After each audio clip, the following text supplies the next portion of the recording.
하나님 말씀을 배울 수 있도록 복된 시간을 허락해 주신 것을 진심으로 고맙고 감사합니다.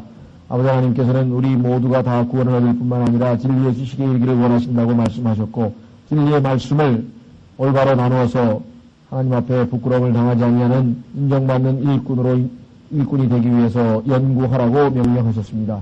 아버지 하나님, 참으로 저희가 그 말씀에 순종해서 저희가 이 시간에 하나님께서 기록하신 그 선지자들, 대언자들을 통해서 말씀하신 그 귀한 말씀을 저희가 이 시간 공부하려고 합니다. 아버지 하나님, 저희는 아둔하고 우둔하고 무지하고 주님께서 약속하신 대로 진리의 영으로 우리를 올바로 인도하지 아니하시면 잘못된 헛된 교리의 풍조에 흔들릴 수밖에 없는 그러한 나약한 자들입니다. 아버지 하나님의 약속을 이 시간 신뢰하옵고 주님 저희의 마음밭을 합당하게 하시고 믿는 마음을 주시고 그 말씀을 믿음으로 말미암아 그 말씀이 우리 안에 효과적으로 역사할 수 있도록 도와주시고 그리함으로 귀한 열매를 맺고 하나님을 영화롭게 할 수 있도록 인도해 주시기를 간절히 바라옵고 원합니다. 아버지 하나님, 또한 참으로 엠마오로 가던 형제들에게 예수 그리스도께서 그 귀한 예언의 말씀들을 풀어주실 때 그들의 마음이 뜨거웠던 것처럼 저에게도 오늘 그와 같은 기쁨을 허락해 주시기를 간절히 바라옵고 원합니다. 자비로우신 아버지께서 도와주시고 이 시간을 통해 영광 받으시고 저희 모두에게 큰 유익이 되게 하시되 부족한 자에게 이 사역을 맡기셨는데 능력도 없고 무지하고 무능합니다. 또 무기력합니다. 주님 약속하신 대로 맡긴 자에게는 또한 능하게 하셔서 이 말씀의 사역을 온전히 성취시키시고 아버지 하나님 참으로 저희 모두를 축복해 주시기를 간절히 기도하옵고 원합니다.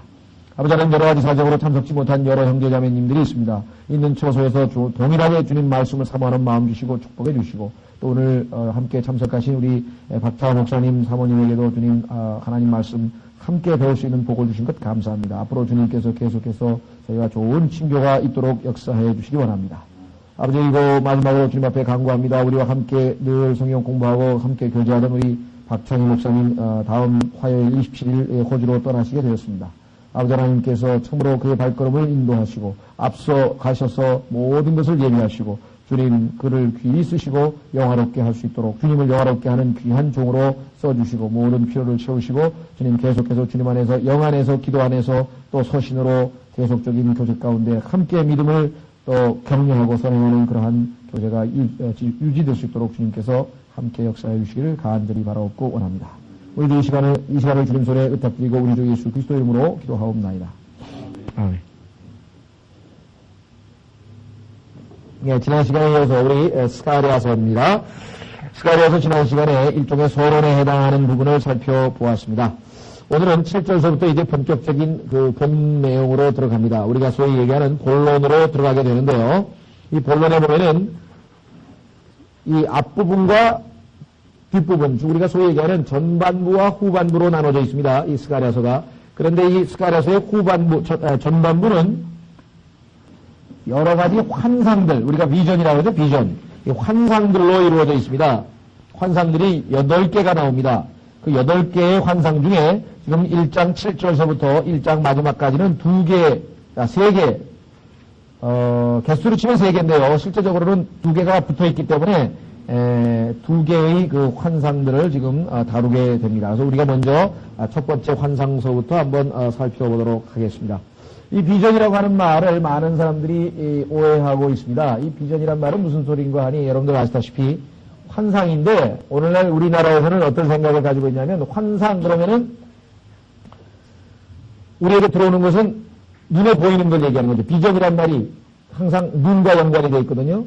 그런데 이것이 좀 뭐라 그럴까요? 왜곡됐다 그럴까요? 또는 다른 데로 전형이 되어서 어떻게 쓰이냐면은 나는 선교의 비전이 있다.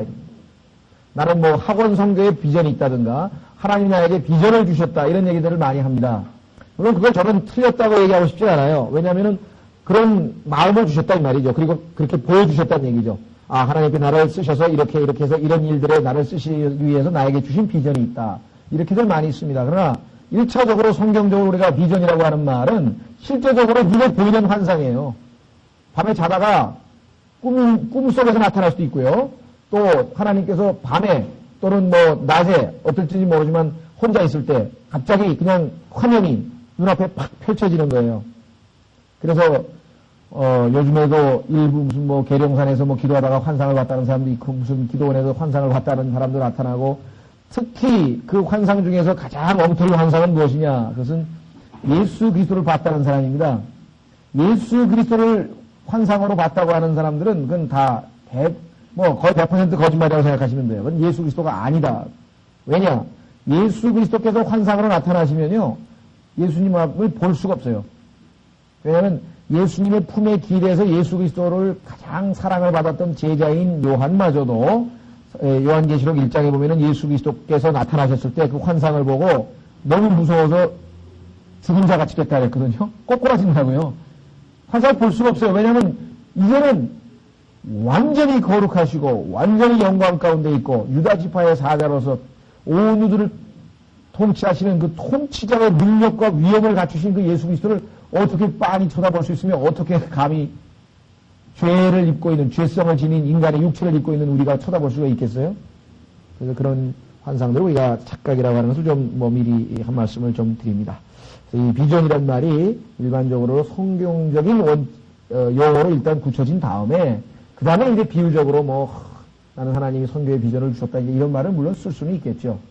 그러나 그 문제에 대해서 좀 우리가 너무 성경적인 것을 사람들은 오해를 하고 있다는 것. 자, 어쨌거나 7절서부터 일단 이 환상을 읽어보겠습니다. 이 환상 우선 17절까지 쭉 이어지기 때문에 우선 7절서부터 17절까지 본문을 읽고 강의를 하도록 하겠습니다. 다리오왕 제2년 11월 곧 스바벨 24일에 주의 말씀이 이또의 손자요 베레가의 아들인 대언자 스가랴에게 임하니라. 이르시되 내가 밤에 보니 보라 한 사람이 붉은 말을 타고 밑바닥에 있는 은매화 나무들 사이에 서 있고, 이 은매화 나무라고 하는 나무, 옛날 성경에는 이걸 도금냥이라고 되어 있거든요. 도금냥 나무.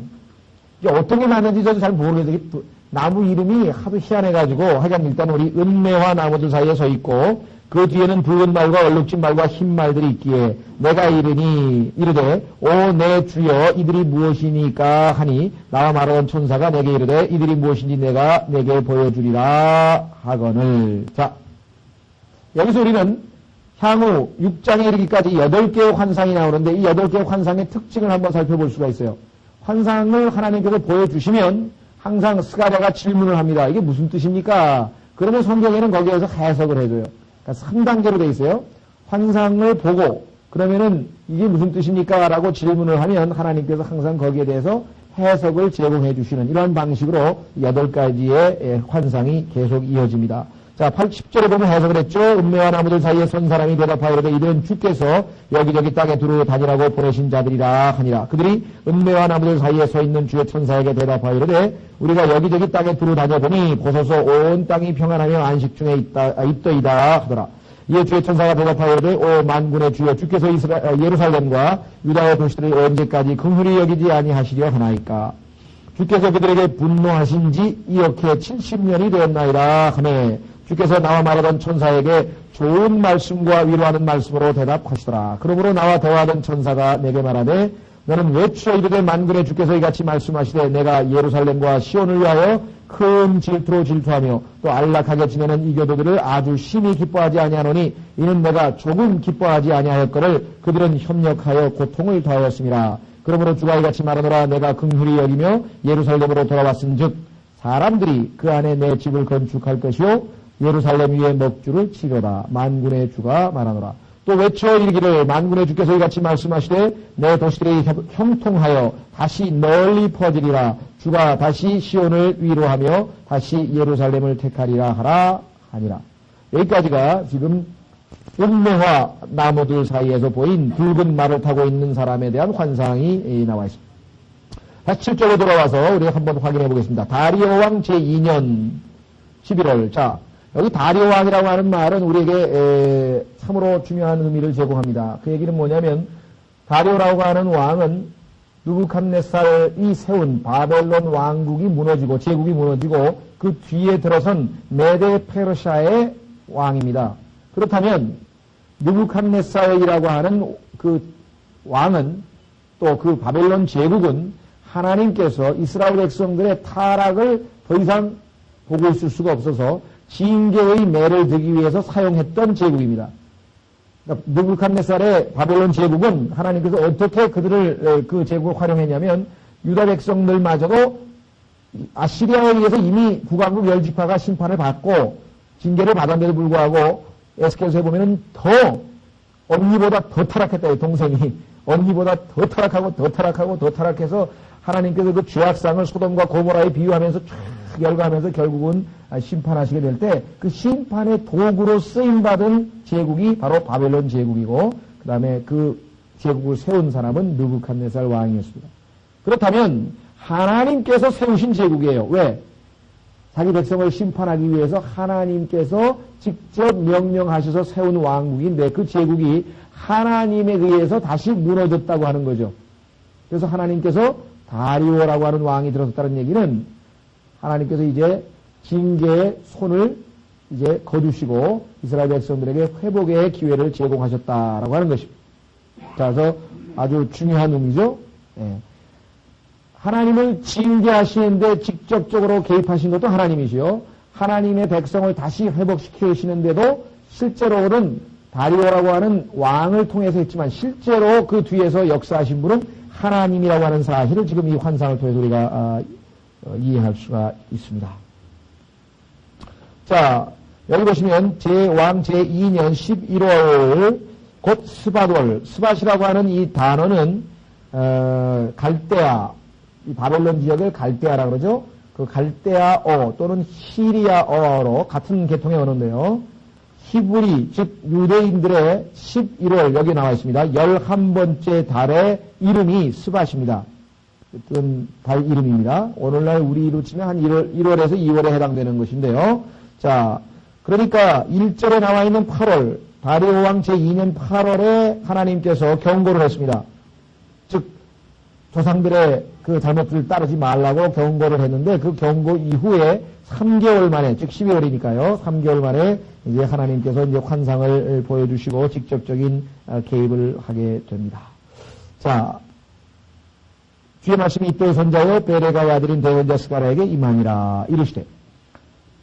자, 그렇다면 이 페르시아 제국을 이번에는 활용하셔서 하나님께서는 자기가 심판하신 유대 백성에게 다시 한번 회복의 기회를 제공하신다고 했는데 이 사실은 무엇을 의미하는가? 아까도 말씀드린 것처럼 왕의 마음을 돌려서 페르시아 왕의 마음을 돌려서 하나님께서 이스라엘 백성으로 하여금 귀환하게 조치를 취하고 모든 필요한 물자를 제공하고 결국은 성전을 재건할 수 있도록 모든 여건을 마련하신 것은 하나님께서 직접적으로 하신 것입니다. 즉 여기 환상을 보여주셨다고 하는 얘기는 이러한 일을 하나님께서 이루실 것을 미리 보여준 거 아니겠습니까? 그렇다면 유대인들은 누구에게 모든 영광을 돌려야 되겠는가? 빚진 자는 세상의 왕인 사실은 다리오가 아니라 이 뒤에서 모든 것을 주관하시는 하나님께 영광을 돌려야 되고 하나님께서 이 모든 것을 주관하셨다는 사실입니다. 우리가 하나님께 귀히 쓰임받은 하나님의 일꾼들, 그것이 D.L. 무디가 됐던 또 피터 라크먼 박사가 됐던 또 위대한 요한 웨슬리가 됐던 그런 훌륭한 분들을 다 높이 평가합니다. 왜? 하나님께 그만큼 순종했기 때문에 하나님께서 귀히 쓰셨죠? 그러나 궁극적인 영광은 사람에게 돌리는 것이 아니에요.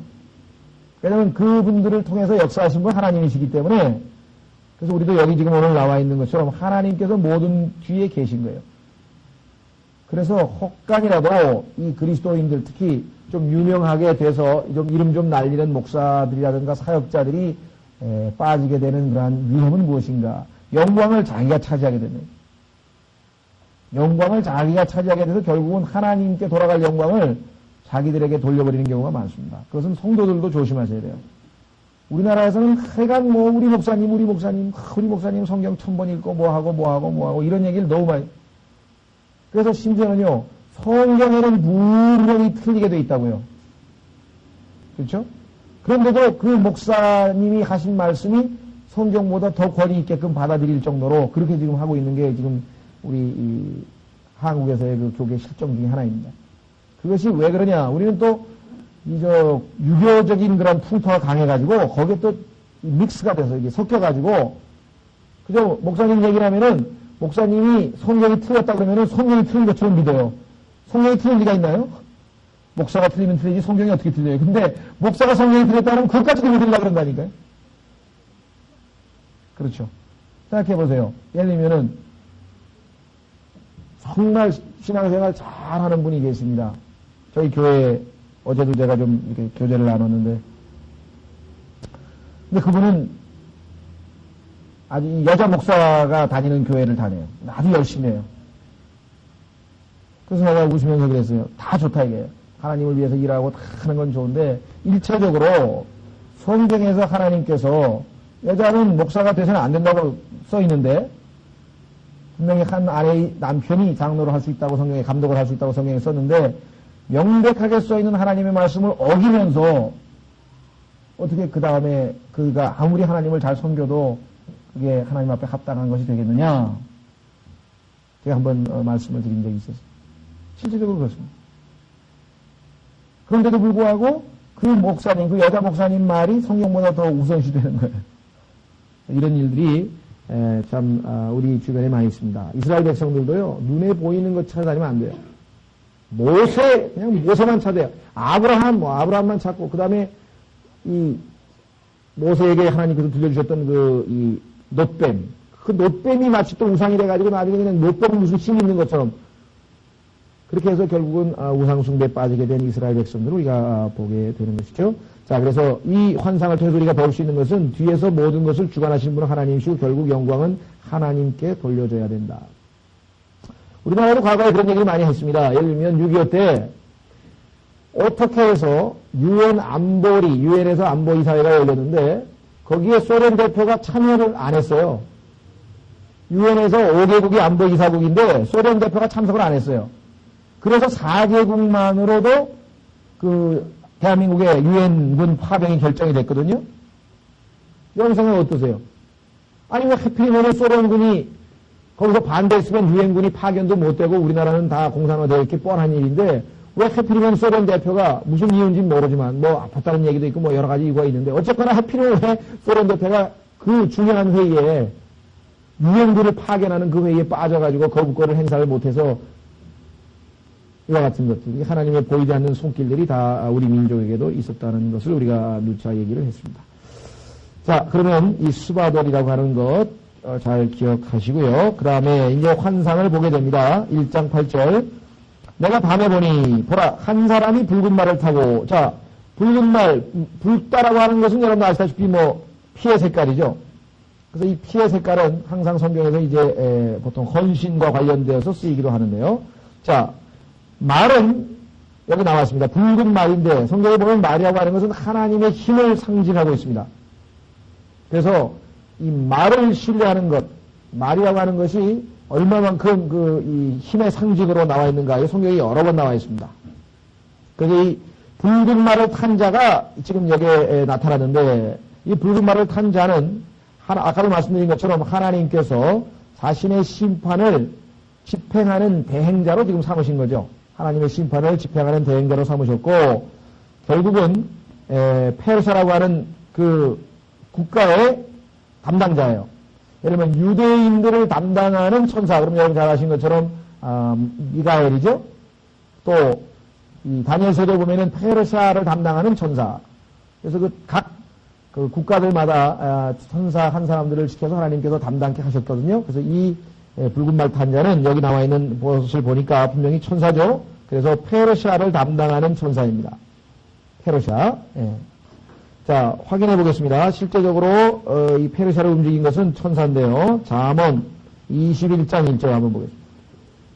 잠언 21장 1절에 가시면 거기에 하나님께서 천사를 통해서 왕들을 움직이시는 내용이 나옵니다.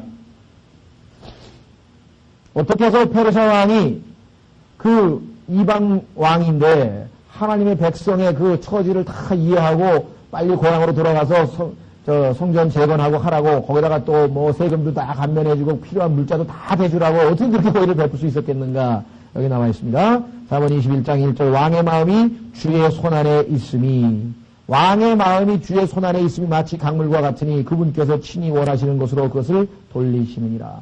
왕의 마음을 바꿔서 정책이 그죠? 바꿀 수 있어요. 자, 하나님께서 하시는 일이다. 자, 그래서 여기 붉은 말의 천사라고 하는 것 우리가 확인을 해봤습니다. 붉은 말을 타고 밑바닥에 있는 은매와 나무 사이에 서 있고 그 뒤에는 붉은 말과 얼룩진 말과 흰 말들이 있기에 이렇게 되어 있습니다. 자, 하나님께서 이제 천사들을 동원해서 이 10절에 보시면 이게 천사라고 하는 것을 금방 알 수 있죠. 왜냐하면 음매와 나무들 사이에 선 사람이 대답하여 이르되 이들은 주께서 여기저기 땅에 두루 다니라고 보내신 자들이라. 이렇게 나와 있어요. 하나님의 시키신 일들을 수행하기 위해서 움직이는 천사들인데요. 예. 자, 하나님께서 왜 이와 같은 일들을 지금 시작하시는가? 그것은 지난번에 역사적인 배경을 봤듯이 하나님의 백성들이 지금 영적으로 비정상적인 위기에 빠져 있다라고 하는 사실을 말씀을 드린 적이 있었습니다. 하나님께서는 이들에게 힘을 주셔서 영적인 회복을 시키셔가지고 하나님께서 그들에게 부과하신 바 성전을 회복하고 다시 하나님과 함께하는 그런 관계 회복을 원하셨던 것이죠. 예. 자, 음매화 나무라고 하는 이 나무에 대해서는요, 우리가 조금 짚고 넘어가야 될 것 같은데요. 음매화 나무라고 하는 나무는요, 이스라엘과 연관이 있습니다. 1차적으로. 그런데 아주 화려하게, 예를 들면 뭐 백향목처럼 그냥 향기가 쫙 풍긴다든가, 무슨 예수님께서 말씀하신 종려나무, 우리가 얘기하는 야자수처럼 그냥 가지가 쫙 흔들어쓴다든가, 이렇게 해서 화려하게 주목을 받는 그런 나무는 아닙니다. 그래서 이스라엘의 회복을 의미하는 나무이기는 하나, 아직 완전한 회복이 아니라, 그저 이스라엘이 어느 정도의 회복. 그래서 좀, 하나님께서 원하셨던 영광스러운 이스라엘의 모습이라기보다는 상당히 위축이 되어 있는, 그래서 완전히 회복되지 않은 상태의 그 이스라엘 모습을 여기서 보여주고 있습니다. 자, 이 음매화라고 하는 이 나무의 이름은 실제적으로 에스더라고 하는 여러분들 그 인물 있죠? 에스더. 이스라엘 민족을 죽으면 죽으리라고 하는 각오로서 구해냈던 그 에스더라고 하는 그 이름이, 에스더의 이름이 그 나라, 즉 페르시아 언어로 하닷사라고 하는 겁니다. 하닷사라고 이름이 불렸는데요. 하닷사라 하는 에스더인데요. 그 하닷사라고 하는 이름이 여기 나와 있는 음매화 나무하고 이름이 똑같습니다. 그러니까 음매화 나무라고 하는 것은 에스더의 이름이에요.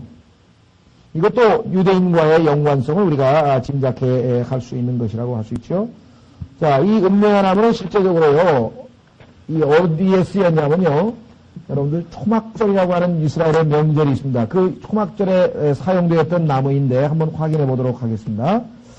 자, 이 초막절은요, 우선 두 군데를 찾아보겠는데요. 레위기 23장 43절 보시면 초막절에 그 기원이 나와 있어요. 하나님께서 이스라엘 민족에게 여러 가지 명절들을 지키라고 했는데 그 중에 하나가 초막절이라고 하는 명절이 있습니다. 레위기 23장 43절.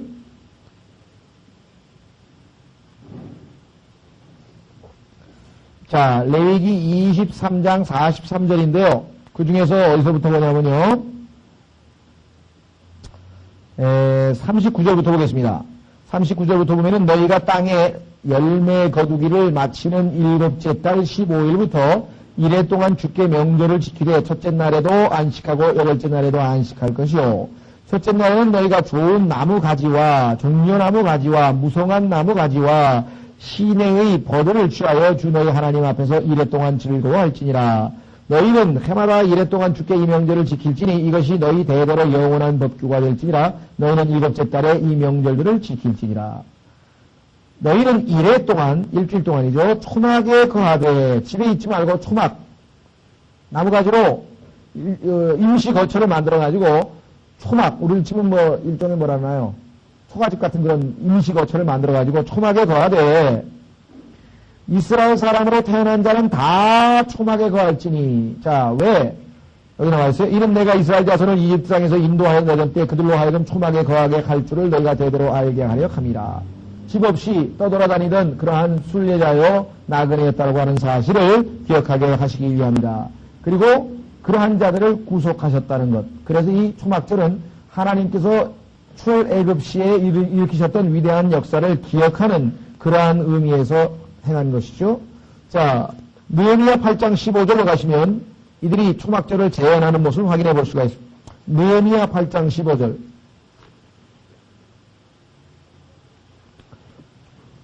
자, 느헤미야 8장 15절에 가면은 이 이스라엘 백성들이 바벨론 포로에서 돌아와서 이들이 이제 이 위대한 명절을 주님 앞에서 지키게 됩니다.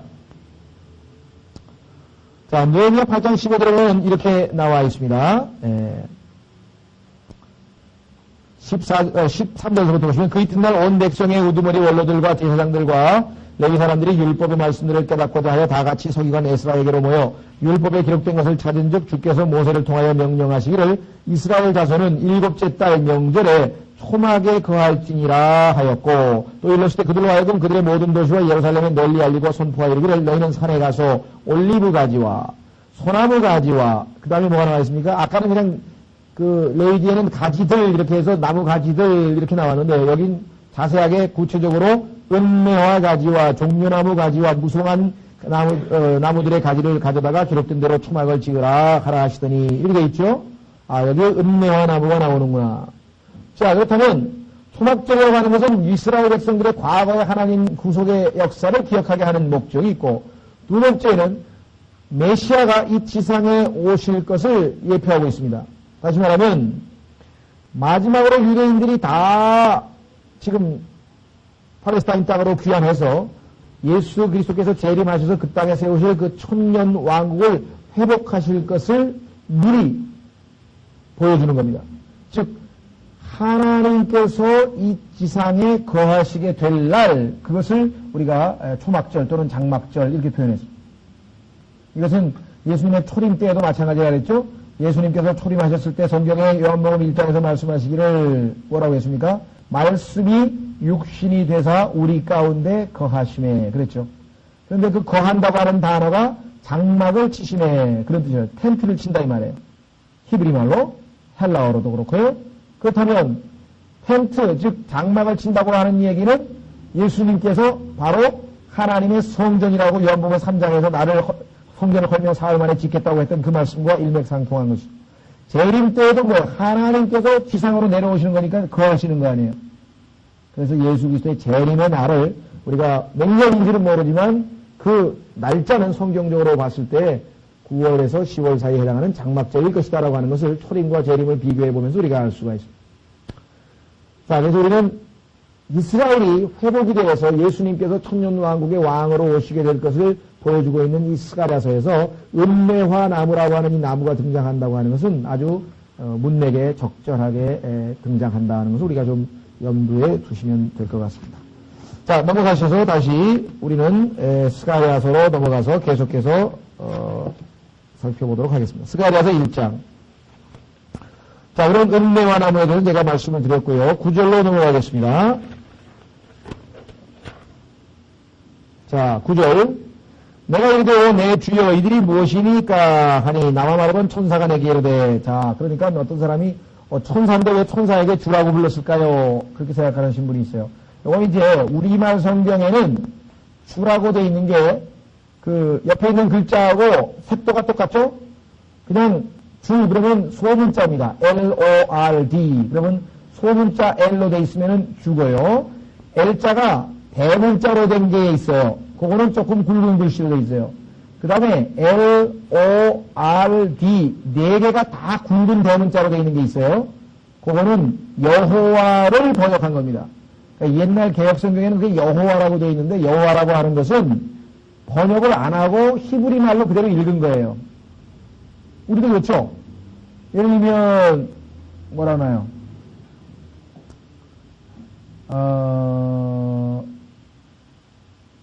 카센터. 그러면 길거리 가다 보면 한글로 카센터 이렇게 써놨잖아요. 근데 그건 우리말은 아니죠? 영어로 된 거를 우리말로 그냥 발음만 적었죠. 발음만. 이것을 트랜스크립션이라, 그러니까 뭐라면 이걸 뭐라 그러나 음역이라 그래요. 음역.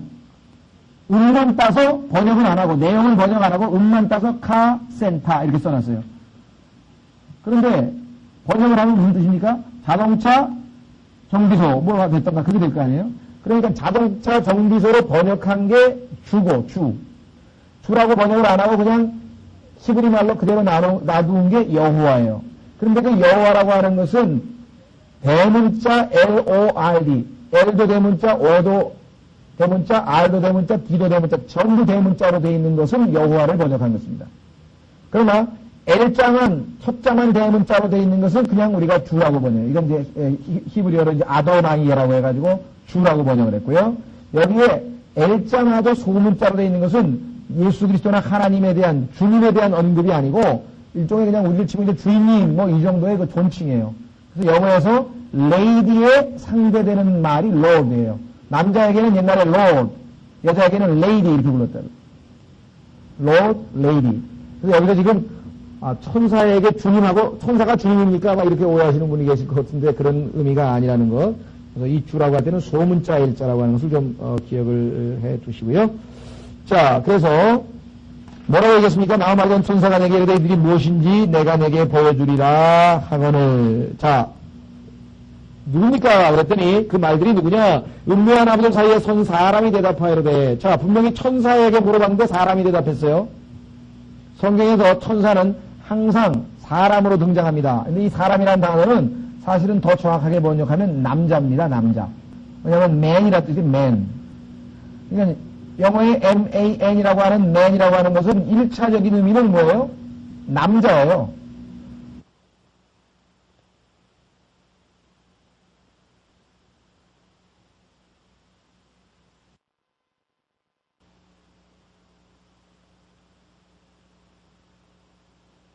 참 이게 애매모호합니다.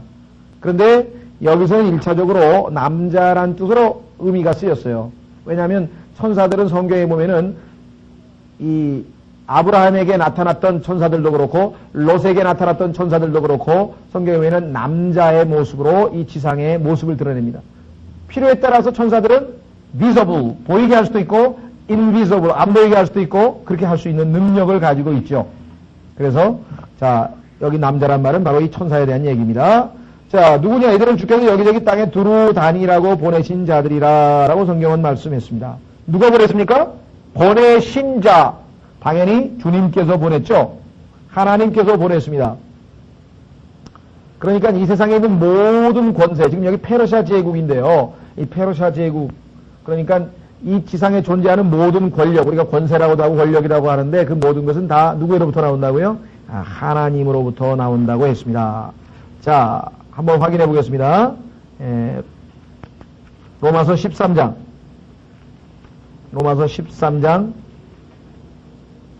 13장 1절에서 7절. 우리는 위에 있는 권세에 순복하라고 하는 명령을 받게 되는 겁니다. 비록 우리가 생각할 때는 이 뭐랄까요? 합당치 못한 권력. 성경에 보면은 왕을 존중하고 왕에게 순종하라고 하는 말이 나오는데 그때 당시에 왕은 로마의 네로였습니다. 우리가 생각하는 네로같이 그런 그 폭정을 하고 어떤 그 독재가에게 우리가 순종할 필요가 있겠는가? 성경은 그렇지 않아요. 하나님께서 일단 주신 권세예요. 로마서 13장 보시면은 분명하게 기록되어 있습니다. 모든 호는 위에 있는 권력들에게 복종할지니라. 하나님으로부터 나지 않은 권력은 없나니 이미 있는 권력들은 하나님께서 정하신 것이라. 마태복음 28장에서 뭐라고 말씀하셨습니까? 예수님께서 하늘과 땅에 온 세상의 권세를 내게 주셨으니 분명히 얘기했죠. 그런데 예수 그리스도께서 그 받은 권세를 누구에게 또 주시는 거예요? 때로는 우리가 생각할 때에는 악한 왕에게도 허락하신다. 예를 들면 느부갓네살은 누구예요? 하나님의 백성인 이스라엘 백성에게 심판을 가하고 예루살렘을 파괴했던 자잖아요. 근데 그 권세를 누가 주셨어요? 성경에 보니까 하나님께서 주셨다. 그래서 하나님께서는 이와 같이 때로는 이방 권력들을 사용해서 하나님의 백성의 타락을 징계하는 수단으로 활용할 수도 있다라고 하는 것입니다. 자, 그런데 11절에 보니까요. 그들이 은매와 나무들 사이에 서 있는 주의 천사에게 대답하여되 우리가 여기저기 땅에 두루 다녀 보니 보소서 온 땅이 평안하며 안식 중에 있더이다 하더라. 하나님의 백성인 이스라엘 백성은 지금 어떤 처지에 있습니까? 포로로 사로잡혀가가지고 우울한 처지에 놓여 있는데 그래도 한 70년 동안 그래도 살다 보니까 이제 그냥 적응이 됐어요. 마치 우리나라도 일제시대 36년간 살다 보니까 그냥 일본 사람이 돼서 그럭저럭 그냥 살만하듯이 그와 같이 이스라엘 백성들도 지금 어느 정도의 자유를 지금 누리고 있습니다. 그 다음에 이방 민족들은 지금 하나님께서 일시적이지만 주신 권세를 누리고 있잖아요. 느부갓네살이라고 하는 큰 대왕을 비롯해서 왕궁을 이루고 지금 세계를 지배하면서 지금 있습니다. 그러나 하나님의 뜻은 뭐예요? 하나님의 백성인 이스라엘이 하나님께 완전히 순종해서 하나님이 주시는 온갖 축복을 통해서 세상 사람들로, 세상에 있는 민족들로 하여금 아, 하나님께서 살아 계시구나. 하나님은 계시구나. 라고 하는 것을 증거하는 그러한 인물을 띈 백성인데 오히려 타락을 해가지고 로마서에 보니까 이스라엘 백성을 통해서 하나님이 영광을 받으시려고 했는데 오히려 이스라엘 백성을 통해서 하나님께서 모독을 받으셨다고 성경에 기록되어 있다. 아, 이스라엘을 보니까 정말 하나님이 위대하시도다. 이렇게 지금 목적을 하고 이스라엘을 지었는데 그 지은 바, 그 하나님이 세우신 바 목적에 부합되지 아니하게 오히려 타락해서 참, 과연 하나님이 계신가? 하나님 백성이라고 하는 자들의 꼴이 저 모양이니 이렇게 해서 결국은 오히려 하나님께 수치를 돌려주는 그러한 일을 했습니다. 그러나 하나님께서는 그 백성을 그러면 가만두시는가? 그렇지 아니하고 이방 백성을 통해서 징계를 하신 다음에 다시금 회복을 시키셔서 원래 본래의 목적하신 바대로 이루시는 분이에요. 하나님의 부르심과 하나님의 뭐예요? 뭐에는 후회함이 없으시다 그랬습니까? 로마서 11장에 보시면 하나님께서 한번 이스라엘 백성을 부르셨는데 그들이 타락했다고 해서 그냥 그럼 내팽개치고 그냥 버리느냐? 절대 그게 아니라고 분명하게 말씀합니다. 뭐라고 되어 있냐면요. 선물이죠. 자, 로마서 11장 29절 이는 하나님의 선물과 부르심에는 후회하심이 없음이니라. 하나님의 선물과 부르심에는 후회하심이 없습니다. 하나님께서 이스라엘 백성들을 택하시고 그들에게 선물 주시고 그들을 축복하시고 그들을 부르셨는데 중도에 타락했다고 해서 포기해버리시는 분은 절대 아니시라고 하는 말씀이죠. 문제는 이 세상은 보니까 다 평안해요. 사실은 이스라엘 백성들은 어떻게 돼요? 우리가 이렇게 굴욕적인 상태에 있어서는 안 되고 빨리 정상으로 돌아가서 하나님과의 올바른 관계 가운데에서 다시금 이스라엘을 봐라. 하나님이 살아계시지 아니하느냐. 이렇게 해서 하나님께 영광을 돌리는 그 길로 나아가야 되는데 그거는 싹 잊어버리고 과거에 출애굽 당시에 영광스러웠던 모습은 다 잊어버리고 그저 그냥 현실에 안주해서 70년 포로 생활에 만족하고 있는 모습이에요. 이방인들도 자기들이 하나님의 백성을 지배하고 전 세계를 지배하는 그런 권세를 누리니까 또 안식하고 있는 중이에요. 그래서 여기 보니까 땅에 두루다니니 온 땅이 평안하며 안식 중에 있더이다 하더라. 그러나 누구만 지금 마음이 불편하신가? 하나님은 마음이 불편하시다 이게. 왜? 하나님의 원래 의도는 이게 아니었죠? 그래서 결국은 12절에 이와 같은 질문이 나옵니다. 하나님 보시기엔 이게 절대 정상이 아니에요. 이래서는 안 돼요. 왜? 빨리 이스라엘이 회복을 해서 하나님의 성전을 다시 짓고 영광스러운 모습으로 그래서 온 세계에 보아라. 하나님의 백성이 이렇게 거룩하고 이렇게 위대하고 이렇게 영광스럽도다. 이것을 알려야 될 책무가 있는 것이죠. 오늘날 교회하고 그대로 한번 적용해 보십시오. 우리에게 한번 적용해 보면은 하나님께서 원래 교회를 통해서 만천하에 하나님이 살아계신도 알리고 구원의 복된 소식도 알리고 죄사함도 알리고 또 예수 그리스도께서 다시 오셔서 세우실 이 복된 소망도 알리고 그런데 이 교회가 타락하더니 나중에는 하나님께서 입에서 토해낼 정도로 구역질 날 정도로 지금 됐잖아요. 그때 지금 라오디게아 우리가 살고 있는 이 마지막 시대의 지금 교회의 모습 아니에요. 그러니까 사실 이스라엘 백성들만 그러한 처지에 있는 게 아니라 오늘날 얼마만큼의 교회들이 오죽하면은 성경에서 예수님께서 예배당 문 밖에 있다니까요. 보라 내가 볼저다 내가 문 밖에서 뭐예요? 두드리노니. 안에 계시질 않아요. 예수 그리스도께서. 아주 이 라오디게아의 교회 시대의 모습을 아주 정난하게 보여주고 있습니다. 자, 그래서 이제 하나님께서 개입하실 겁니다. 그러나 12절에 보면은 주의 천사가 이와 같은 항변을 합니다. 이에 주의 천사가 대답하여 이르되 오 만군의 주여 주께서 예루살렘과 여기죠? 예루살렘과 유다의 도시들을 언제까지 긍휼히 여기지 아니하시려나이까 주께서 그들에게 분노하신 지 이렇게 70년이 되었나이다 하매 하나님의 백성이 충분한 징계를 다 받지 않았습니까? 이제 하나님께서 역사하실 때가 아닙니까? 이렇게 지금 하나님께 말을 하죠. 자, 11절에 우리가 한 가지 짚고 넘어갈 것은 어떤 사람이 그런 질문을 해요. 아니, 음매와 사이에 서 있는 주의 천사에게 대답하여 이르되 누가? 그들이 누구예요? 말들 아니에요. 지금 아까 붉은 말들. 그럼 말들이 말을 했습니까? 하고 또 그런 물어본 사람이 있어요. 말들이 말을 합니까? 못합니까? 말. 전쟁에 나가는 뛰어다니는 말이 말을 하느냐 못하느냐. 말이 좀 이상하네 우리말로. 말이 말을 하냐. 사람의 말은 못하죠 원래는. 근데 필요하면 할 수 있죠. 왜? 하나님께서 필요하면 시키면 해요. 대표적인 케이스가 어떤 겁니까? 성경에서 민수기 내에 나오는 발람아니에요. 발람이 타고 갔던 나귀가 하도 답답하니까 하나님께서 나귀의 입을 열어가지고 야 내가 너를 주인으로 모신 이후에 한 번이라도 이런 짓을 한 적이 있느냐 하면서 나귀가 말하는 것을 성경에서 볼 수 있죠. 하나님께서 나귀를 지었는데 하나님께서 뭐 하라 그러면 하는 거죠. 자, 그 다음에 창세기 3장에서 뱀이 이야기를 했는데 그 뱀이 사람의 모습으로 나타났든지 진짜 기어다니는 뱀이었든지 하여간 성경에 보면 뱀이 말한 걸로 돼 있죠. 적어도. 계시록에 가면은 짐승이 말을 합니다. 짐승이 갑자기 큰 하나님을 모독하는 입을 가져가지고 입으로 아주 위대하고 큰 일들을 얘기하는 내용들이 성경에 봅니다. 따라서 우리는 물론 시편 150편 6절에 가면은 모든 것이 다 주님을 찬양하라고 이 세상에 존재하는 모든 것이 다 말할 수 있어요. 하나님께서 입을 열면 하는 거 아니겠어요? 그래서 그러한 것에 막 당혹스러워가지고 아니 어떻게 말이 진짜 말한 건가요? 이렇게 물어보는 분들이 간혹가다 있는데 말만 말하겠습니까?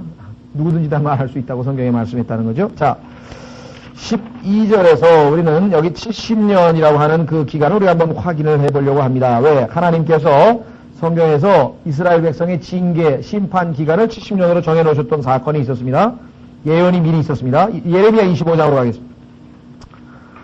참으로 하나님께서는요, 얼마만큼 정확하신 분인가. 70년이 딱 되니까 하나님께서 벌써 하나님이 먼저 일을 다 진행시키시는 거예요. 자, 예레미야 25장 11절과 12절에 보시면 그리하여 이 온 땅이 폐허가 되고 유다 땅을 얘기합니다. 놀랄 일이 될 것이며 이 민족들은 70년 동안 바벨론 왕을 섬기리라. 12절 주께서 말씀하시라 70년이 끝나면 내가 바벨론 왕과 그 민족과 갈대아 사람들의 땅을 그들의 불법으로 말미암아 벌하여 그것을 영원한 폐허가 되게 하며 이렇게 나와 있죠. 아하, 그러니까 하나님께서는 무엇까지 알고 계시면요 70년쯤 되면은 하나님께서 의도하셨던 그 징계의 수위보다 훨씬 더 넘게 바벨론이라고 하는 제국이 하나님이 정하신 범위의 징계를 넘어서서 하나님의 백성을 더 괴롭힐 것이라고 하는 것까지 다 알고 계세요. 그래서 이번에는 뭐예요? 그 하나님의 명령을 어기고, 왜 하나님께서는 분명히 이스라엘 백성을 이렇게까지만 대하라. 성경에 보면은 하나님께서 욥에게 뭐라고 사단에게 어떻게 했어요? 처음에는 욥에게 몸에는 손대지 말라 그랬죠? 그 명령을 사단이 꼼짝 못하고 순종했죠. 왜? 하나님 앞에 그 명령을 어기면 심판받거든요. 그러니까 사탄도 하나님의 재가를 받아서 때로는 우리를 시험도 하고 우리에게 하는, 이것은 우리에게 큰 위로가 되는 거예요. 아, 그러니까 우리 아버지의 허락이 없이는 사탄이 나를 시험하거나 나를 괴롭힐 수가 없는 거예요. 그렇다면 왜 하나님께서 때로는 내가 이해할 수 없는 시험을 허락하는가? 그야말로 우리가 이해할 수 없어요. 하나님 생각과 우리 생각은 다르다고 성경에 말씀했기 때문에. 그러나 나중에 하나님의 말씀이 모든 것이 합력하여 선을 이룬다고 하는 약속을 우리가 믿을 수밖에 없어요. 그래서 이 땅에서는 믿음으로 살아야지. Here, 이 땅에서는 뭐예요? By faith, 믿음으로 살아요. 언제 이해할 수 있어요? 주님을 만나면 모든 것을 다 이해할 수 있고 다 확인할 수가 있어요. 그러니까 이 하나님께서 정하신 그 기준에 따라서 여기까지만 이스라엘 백성들에게 심판을 가하고 형벌을 가야 되는데 70년쯤 지나고 나면 이 바벨론이요 교만해져 가지고요 마치 하나님이 자기들을 이스라엘을 징계하는 도구로 쓰셨다는 사실을 싹 잊어버린 채 마치 자기가 뭐 대단한 사람이 된 것처럼, 여러분 다니엘서에 나오죠. 다니엘서에 보면 이 느부갓네살 왕이 큰 형상을 만들어 놓고 자기가 뭐 대단한 사람처럼 거기다가 절하라 그러고 막 그 오케스트라를 틀어 뭐 해가지고 탕파를 울리고 그래서 결국 하나님 앞에 징계를 받는 장면이 나오잖아요. 그래서 이 하나님께서는 그것까지도 지금 다 알고 계신 것으로 여기 기록되어 있습니다. 다니엘서 9장으로 가고 있습니다. 다니엘도 이 하나님의 예언의 말씀을 확실하게 믿고 있었기 때문에 70년이 되었을 때 하나님 앞에 기도하는 장면이 나옵니다. 다니엘서 9장 2절. 다니엘서 9장 2절. 자, 9장 1절부터 보시면 메대 사람들의 시에 속한 아하수에로의 아들 다리오가 갈대아 사람들의 영토의 왕으로 세워진 첫해 곧 그 통치 제1년에 나 다니엘이 여러 책을 통하여 보세요. 여러 책을 통하여 주의 말씀이 대언자 예레미야에게 임하여 알려주신 그 횟수를 깨달았나니 곧 예루살렘이 황폐한 가운데 그분께서 70년을 채우시리라 하신 것이니라. 성경을 부지런히 읽는 사람들은 이렇게 예언에 능통합니다. 다니엘은 성경을 예레미야가 쓴 책을 여러 번 읽고 잘 알았기 때문에 성경을 통해서 이제는 하나님의 징계가 끝나고 우리 백성이 돌아갈 때가 됐다고 하는 것을 알고 하나님 앞에 회개에 기도하는 장면이 3절서부터 나오게 됩니다. 자, 여기서 한 가지 짚고 넘어갈 것은 여러분들이 뭐 여러 번 배우셨지만 처음 들으신 분도 계시기 때문에 왜 이스라엘 백성들은 하나님 앞에 70년이라고 하는 그러한 동안 포로로 잡힐 수밖에 없었는가? 이것도 역시 성경에서 해답을 찾을 수가 있어요. 여러분들 아마 예수님께서 그 베드로가 내가 형제가 나에게 죄를 범하면 잘못하면은 몇 번이나 용서해 줘야 되겠느냐라고 질문하면서 7번까지 용서해 주면 되겠냐 하면서 아주 대단히 용서 많이 하는 것처럼 그렇게 질문했을 때 예수님께서 뭐라고 말씀하셨습니까? 70번씩 7번인가요? 7번씩 70번인가요? 하여간 곱하기 470 하여간 490 그런데 그 70번씩 7번이라고 하는 얘기는 지금 여기 70년하고 연관이 있는 겁니다. 왜 그런가? 여러분 아시다시피 하나님께서 레위기에서 정하시기를 이스라엘 백성들은 6년 동안 농사를 짓고 제 7년째에는 안식년이라고 해서 농사를 짓지 못하도록 했습니다. 왜? 땅이 지력을 회복해야 돼요. 땅이 새롭게 기운을 얻기 위해서. 그래서 하나님께서는 기적을 베푸시는데 어떤 기적이냐? 6년째가 되면 농사를 지으면 3년치 먹을 게 나와요. 왜? 6년째 지었으니까 그해 먹어야죠. 1년 노니까 그해 먹어야죠. 그 다음에 8년째 농사 지으면 추수할 때까지 또 먹어야죠. 그러니까 3년치 먹을 걸 주시는 거예요. 그런데 초반에는 잘 지켰어요. 순종하고. 그런데 불순종이 어디서 시작이 됐는가? 사무엘의 거부도 마다한 채 이스라엘 백성들이 우리도 다른 민족들과 똑같이 왕을 달라야 돼. 왕. 그 왕을 달라고 해서 하나님께서 할 수 없이 그들의 요구대로 사울 왕을 허락을 해줬습니다. 그런데 그때 하나님께서 경고를 했어요. 무슨 경고를 했냐? 만약에 너희가 왕이라고 하는 제도, 왕이라고 하는 제도를 만들게 되면 그 왕은 너희 자식들을 데려다가 군대, 예를 들면 군대 나가야 되니까 잘못하면 군대 끌려가야 되고 자식들이 그 다음에 왕실에서 운영비가 필요하니까 너희 세금 거둘 거고 그 다음에 왕의 많은 그 병졸들이 밥 먹으려면 너희들에게 많은 그 곡식도 가져갈 거고 그래도 좋으냐? 그래도 좋다는 거예요. 우리는 왕이 필요하다는 거예요. 얼마나 많은 세금을 걷어갈 것인가. 나중에 적그리스도의 이름 중에 하나가 텍스 컬렉터. 이 세금과 적그리스도와 밀접한 관계가 있어요.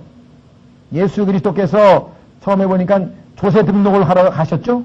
나사렛으로 세금 등록하기 위해 가서 가셨죠? 그때 왕이 누구예요? 바로 시저 아니에요. 그 시저가 성경에서 보면 바로 적그리스도를 예표하는 인물로 나오네요. 자, 어쨌거나 이 세금을 거칠 텐데 괜찮겠냐? 괜찮다 그랬다고요. 자, 그런데 세금을 거두니까 안식년 때 어떻게 돼요? 유혹이 생긴다.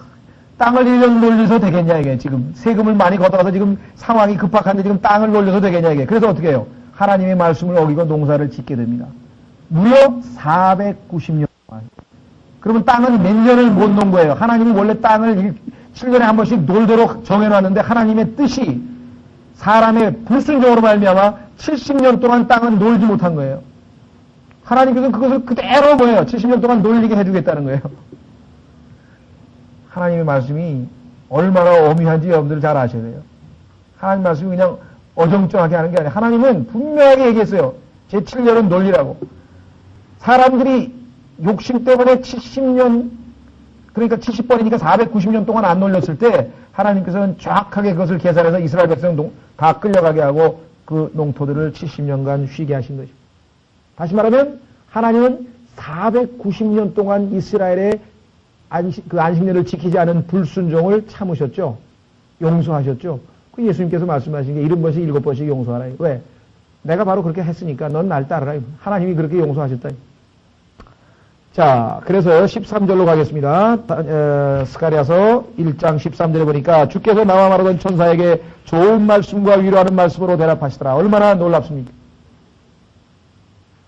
하나님의 입에서 죄인들인 우리들을 향해서 심판과 저주와 분노 이런 말씀이 나와야 되는데 예수 그리스도께서 대신 분노를 받으시고 대신 심판을 받으시고 대신 다 욕을 받으시고 우리에게는 하나님께서 좋은 말씀과 위로하는 말씀으로 대해주신다. 영적으로 우리에게 적용하자면 이스라엘도 하나님께서 이렇게 좋은 말씀으로 은혜를 베푸셨습니다. 14절 그러므로 나와 대화하던 천사가 내게 말하되 너는 외쳐 이르기를 만군의 주께서 이같이 말씀하시되 내가 예루살렘과 시온을 위하여 큰 질투로 질투하며 또 안락하게 지내는 이교도들을 아주 심히 기뻐하지 않으니 이교도들 누구예요? 아까 얘기했던 바로 느부갓네살 또는 메데 페르시아 즉 유대인들의 심판을 담당했던 그 이방인들이 아주 잘 먹고 잘 살아요. 근데 하나님은 뭐라 그랬어요? 이는 내가 조금 기뻐하지 아니하였거늘. 다시 말하면 하나님의 백성인 이스라엘에 대해서 하나님께서는 요 정도까지 징계하면은 벌이 수준에 맞다. 요 사람, 요 유대의 백성의 타락의 정도에는 요 정도만 매를 때리면 된다고 했는데 이방인들은 하나님보다 더 잔혹하게 보세요. 하나님보다 더 잔혹하게 그들은 협력하여 고통을 토하였습니다. 하나님의 백성을 더 괴롭혔어요. 자, 여러분들 하나님께서 구약 성경에서 눈은 눈으로 보상하고 이는 이로 하고 뭐 있죠? 눈은 눈으로 이는 이로 뭐 귀는 뭐 코는 코인가요? 어떤 사람들은 야 어떻게 성경에서 하나님께서는 원수도까지 사랑하라고 신약 성경에서 그랬는데 그건 몰라서 하는 소리예요. 사람은요 어떤 사람이 나를 갖다가 예를 들면은 뭐 어떡합니까? 나에게 눈을 피해를 입혔으면은 대부분의 사람들은 복수할 때 눈만 똑같이 합니까? 총을 쏴서 죽인다니까요. 눈이 뭐야? 이건 막 훨씬 몇 배의 보복을 가하는 게 인간의 그 본성 아니에요. 그러니까 하나님께서 그걸 제한을 두시는 거예요. 이스라엘 백성에게도 하나님께서 이 정도면 됐다 그랬는데 이 느부갓네살을 비롯한 이방인들이 신나가지고 잘 됐다 이놈들 그냥 이참에 한번 복수 좀 하자 하면 얼마나 괴롭히는지. 하나님께서 여기 나와 있어요. 나는 조금만 기뻐하지 않았는데 내 백성에게 이스라엘에게 그들은 협력하여 고통을 힘을 합쳐가지고서는 이스라엘 고통을 더 하였습니다. 하나님이 정하신 그 수준보다 훨씬 더 높게 괴롭혔어요. 그래서 하나님께서는 이번에는 또 어떻게 합니까? 반대로 그 이스라엘을 괴롭힌 자들의 죄를 묻기 위해서 하나님께서 일어서시는 것이에요. 이게 성경의 역사에 반복되는 하나님의 역사를 주관하는 방법입니다. 전쟁이 일어나는 이유가 뭐냐? 이 나라가 하나님 말을 아주 악하게 행동하고 하나님의 말을 안 들어요. 그러면 이 나라를 들어서 하나님이 치세요. 그런데 이 나라는 뭐예요? 이 사람들이 받아야 될 형벌에 훨씬 더 또 죄를 짓는 거야. 도를 지나쳐서. 그럼 하나님께서 다른 나라를 들어서 또 치시는 거예요. 계속해서 반복되는 거 아니에요, 지금. 예? 만약에 북한이 우리나라 남한 징계할 때 적당하게 징계했으면 아마 저렇게 저기 안 했을지도 모르겠어요. 훨씬 도를 지나쳐서 사람들 죽여가지고 하나님께서 유행군을 보내가지고 또 북한 치셨죠? 역사를 주관하시는 원칙을 우리 여기 1장 15절에서 찾아볼 수 있습니다. 하나님께서 정하신 원칙에서 정도에서 벗어나면 하나님께서 그 죄를 반드시 묻는다고 하는 사실들입니다. 역사의 아주 중요한 법칙 중에 하나죠. 자, 여기서 14절에서 우리는 질투라고 하는 말을 한번 좀 짚고 넘어가려고 합니다. 어떤 사람이 그래요. 하나님이 뭐 속이 좁으셔. 무슨 질투는 뭘 몰라서 그래요. 하나님의 질투는 pure jealousy예요. 아주 순수한 질투예요.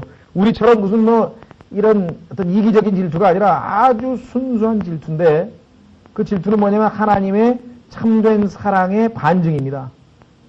그잖아요. 아니 남편이 어젠가 뭐 뉴스 볼 때는 하도 기가 막힌 일이 벌어져서 부인이 다른 남자하고 무슨 뭐 채팅을 하고 있는데 남편이 옆에 지켜봤대요. 그러더니 뭐 그런 쓸데없는 일을 해 하면서 무관심하더래요. 그래가지고 이 여자가 점점 채팅에 빠져서 하루에 2시간 뭐 3시간 하더니 나중에 막 아침에 남편이 출근할 때 밥상 차려놓은 게 밤에 퇴근해보니까 그냥 있더래. 그 채팅을 하더라고. 그래서 이제는 잘못된 질투지. 그래가지고 살해를 했어요. 부인을 죽였어요. 부인을 죽인 게 아니지. 부인을 뭐 때렸더니 부인이 또 남편을 죽였어요. 그래가지고 그 살인 사건이 어제 보도가 됐는데, 난 그 중독증이 그렇게 심한지 몰랐어요. 주부들도 요즘에는 게임기하고 채팅이 한번 빠지면은 못 헤어난다 그래가지고 정신과에 지금 막, 주부 채팅 중독자들이 지금 막 줄을 섰다 그러네. 참 나는 이거 이 세상 물정도 모르고 살아서 지금 안 되겠다 싶어서 나도 이제 좀 더 자세하게 주부들이 그뿐이 아니에요. 동아일보에 봤는데 뭐라고 나왔냐면요. 40세 된 결혼하지 않은 뭐랄까요. 여자분이 학교 선생님이신데 반상회를 갔대요. 그랬더니 반상회에 나갔더니 주부들이, 대전에서 있었던 일입니다. 주부들이 그 분에게 뭐라냐면은, 혼자 쉬고 참 뭐 기회도 좋으시네 하면서 매춘을 알선을 하더래요. 반상회에서. 그래서 이 여자가 내가 지금 대한민국에 살고 있는 건가 해서 헷갈려가지고 신문에다가, 동아일보에다가 자기가 당한 황당한 이야기를 써서 보냈어요. 그래서 이게 지금 일반화되어 있는 거지. 이게 대전에서 일어난 무슨 아주 특출난 사건인지 지금 아직 감을 못 잡겠어요, 제가. 하여간 좀 이상한 얘기로 빗나갔는데, 질투라고 하는 것은, 순수한 질투는 진정한 사랑에. 이 남자가 다른 남자하고 채팅하고 있을 때 막어 써야지. 그렇잖아요. 그래서 부인이 자기 남편이 자기 사랑하는지 아는 줄 알았을 거 아니에요. 왜? 질투가 없으면 사랑 안 하는 거지. 그렇잖아요? 아이고, 우리 애들 엄마 없으니까 해야지. 아이고, 제가 학교에 있을 때는요, 얼마나 하여간 저기 했냐면, 저는 원래 여자에게 좀 부드럽게 돼야 되거든요. 그럼 뭐 나쁠 것도 없잖아요. 여자가 부드러우니까 부드럽게 돼야 하는데, 학교에 여학생들이 전화를 걸어요. 선생님 만나자 그러면 뭐 틀림없이 뭐 학점 빵꾸 났는데 뭐 좀 그런 얘기 비슷한 거예요, 전부 다. 근데 하여간, 그렇다고 안 만날 수도 없고 그래가지고 하여간 만나서 안 된다고 달래서 보내는데, 하여간 갔다만 오면 하여간 부부싸움이 터지는. 아니, 왜, 그 여학생들에게 어떻게 그렇게 부드러운 음성으로 얘기를 하자는 거야? 예? 두 번째, 안 된다고 전화로 끊으면 되지, 뭘 나가서 왜 만나냐. 처음에는 참 이상했어요. 아니, 뭘 그런 걸 가지고, 선생님 학생하고 뭐 상담하는 것도 뭐, 그런데 그게 아니더라고요. 관심이 있다고 하는 것이고, 이게 질투라고 하는 건 사랑의 반증이잖아요. 하나님께서도 우리가 말이죠. 세상을 사랑해가지고 연락에 빠져가지고 신나게 세상적으로 사는데 내팽겨주면 그건 참다운 하나님이 아니에요. 하나님 가만 안 둬요. 성경에 보니까 그 이름이 질투인 주. 하나님의 이름이 질투예요. 한번 확인해 보세요. 여러분, 이 하나님이 여러분들 얼마나 질투하시는가? 출애굽기 34장. 세상에 빠지면 가만 안 두십니다. 출애굽기 34장.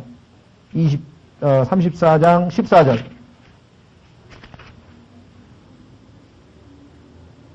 출애굽기 34장 14절을 보시면, 너는 다른 신에게 경배하지 말지니 이는 주는 질투라 이름하는 질투하는 하나님이니라. 질투라 이름하는, 이름이 질투예요. 그런데 문제는 100% 순도 있는 순수한 질투이기 때문에 우리를 향하신 그 사랑의 표현입니다. 절대로 그냥 안 놔둬요, 하나님께서. 반드시 다시 주님에게로 돌아와서 사랑을 고백하도록 하십니다. 이스라엘 백성은 지금 2000년 동안 하나님께서 질투하시는 거예요. 왜? 하나님 버리고 우상 숭배하고 딴 데 가서 하고 뭐 암만 자석에게 갔다가 어디 자손의 신을 섬겼다가 막 지금 온갖, 지금도 여전히 하나님한테 안 돌아왔어요. 그래가지고 주변 나라에게 가서 어떻게 협상을 해가지고 뭐 시리아하고 협약 맺고 이집트하고 협약 맺고 뭐 해가지고 어떻게 그런 식으로 좀 넘어가려고, 하나님 지금 아직도 완전히 돌아오지 않은 상태죠. 그래서 이 질투는 진노를 낳습니다. 나훔서 1장에 보면은, 나중에 시간이 없어서 안 찾습니다. 나훔서 1장 2절에 보면은 이 하나님의 질투가 빨리 깨닫고 우리가 하나님 품으로 안 돌아오면 거기에 대해서는 반드시 진노와 심판이 있다는 것을 우리가 성경에서 확인하셔야 됩니다. 한 구절 찾고 마치겠습니다. 오늘 다음 시간에 계속해서 하고요. 고린도후서 11장 2절에 보면은 그러면 하나님만 질투하느냐? 아니에요. 하나님께서 우리에게 요구하시는 질투가 있어요. 그러니까 그리스도인도 질투를 해야 돼요. 어떤 질투냐? 고린도후서 11장 2절에 바울은 아주 경건한 질투를 가지고 있었습니다. 사실 저는 이 질투가 별로 없어가지고 회개를 해야 되는데, 내가 하나님의 질투가 너희에 대하여 질투하는 이는 내가 너희를 한 남편에게 정혼시켜 순결한 처녀로 그리스도께 드리고자 함이라.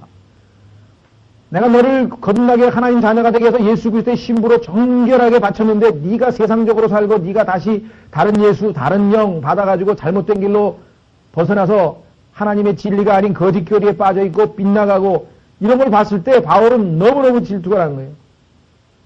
그래서 여기 지금 보면은 뭐라고 얘기했냐면요. 4절에 만일 누가 와서 우리가 선포하지 아니한 다른 예수를 선포하거나 혹은 너희가 받지 아니한 다른 영이나 너희가 받아들이지 아니한 다른 복음을 받게 될 때에는 너희가 잘도 용납하는도다. 우리 주변에 마찬가지입니다. 하나님의 말씀 이외의 것에 마음을 빼앗겼을 때에는 그들로 하여금 우리가 경건한 질투를 통해서 다시 예수 그리스도의 품으로 진리의 말씀으로 돌이키도록 그렇게 해야만 합니다. 오늘 우리 박 목사님 목요일날 아주 설교 잘하셨는데 그게 질투예요.